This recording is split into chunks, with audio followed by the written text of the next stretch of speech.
అర్థం కావట్లేదు. నన్ను మోసం చేసేవాడిని ఎలా జయించాలో నాకు అర్థం కావట్లేదు. నువ్వు నా పక్షాన ఉండు, నేను నీ రెక్కల చాటున ఉంటాను, నీ రెక్కల నేలను ఉంటాను. అయితే నువ్వు నా పక్షాన ఉంటే చాలు, నేను గెలుస్తాను. దేవుని స్తోత్రం చేద్దామా? హల్లెలూయా.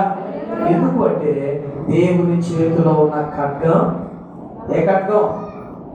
ఏ ఖడ్గం అంటే బలమైన ఖడ్గం. హల్లెలూయా.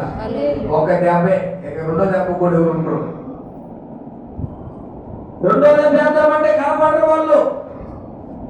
ఎందుకయ్యా అంటే ఆయన ఖడ్గము బలమైనది, అది ఆయన చేతిలోనే ఉండిద్ది.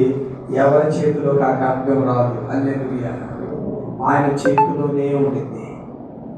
ఆయన ఎవరి పక్షాన ఉంటాడో వారికి విజయాన్ని ఇవ్వటానికి ఆయన చేతిలో ఆ ఖడ్గం అలాగే ఉంటుంది.